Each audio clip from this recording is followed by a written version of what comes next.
Effectivement, donc 5 morts, dont le preneur d'otages, 4 otages, sans doute, plusieurs blessés, 5 blessés, dont 3 en urgence absolue.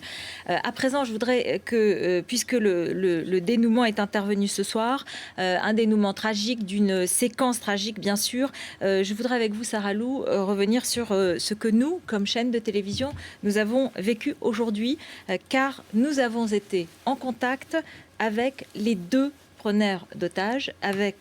Dans les deux lieux, nous avons pu parler avec Chérif Kouachi et avec Hamadi Koulibaly. Et ce n'est que maintenant que les assauts ont été lancés que nous pouvons en parler. Que s'est-il passé exactement ? Eh bien, peu avant 10 heures, l'un des journalistes de la rédaction, Igor Saïri, appelle dans l'entreprise où se trouve Chérif Kouachi. Il l'appelle et il tombe sur lui. Il y a un premier échange téléphonique entre eux qui dure quelques secondes, puis il se rappelle et là, il enregistre la conversation. Chérif Kouachi sait qu'il parle à un journaliste et il sait qu'on lui pose des questions. Et il répond très clairement. Et il va nous dire plusieurs choses que je vous propose d'écouter. D'abord, la première partie de cette interview, c'est qu'il nous explique qu'il est financé par Al-Qaïda au Yémen. On l'écoute.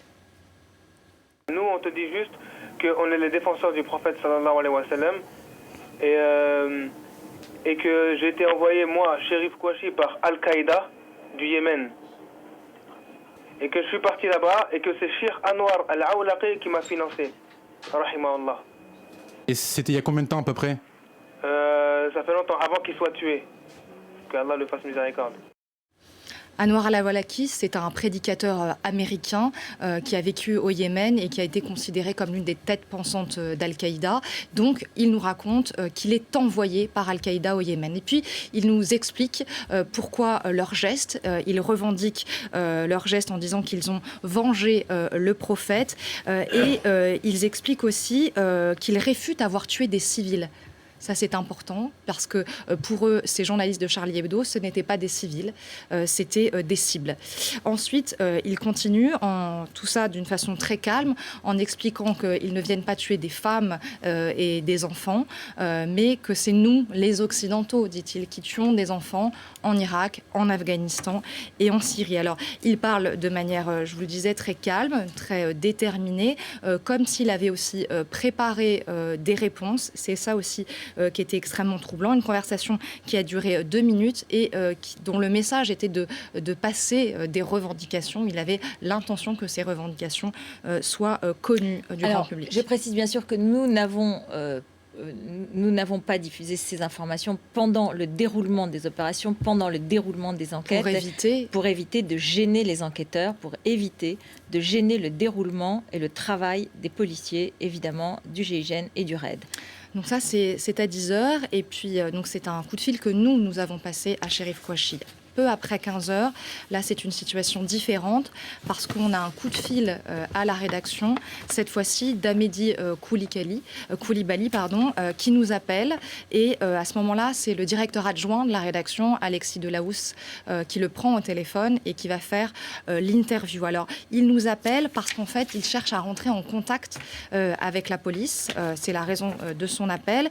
Alexis Delahousse va donc l'interviewer, il va lui demander plusieurs choses, notamment pourquoi il est là et qui est derrière lui. Et là, lui se revendique de l'État islamique, très clairement. Il dit qu'il a des instructions du califat.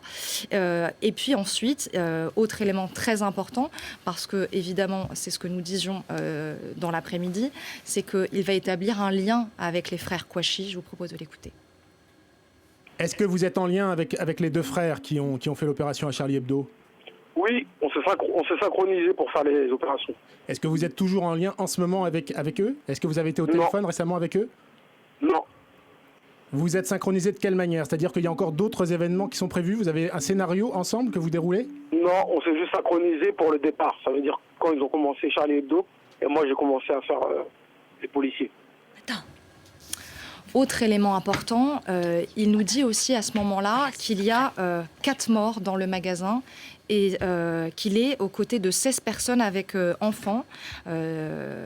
Donc ça confirme aussi le bilan de ce soir, 5 morts, dont Koulibaly. Et puis enfin, il explique aussi pourquoi il a fait ça, pour défendre les musulmans opprimés, dit-il, notamment en Palestine. Et enfin, il explique sa cible.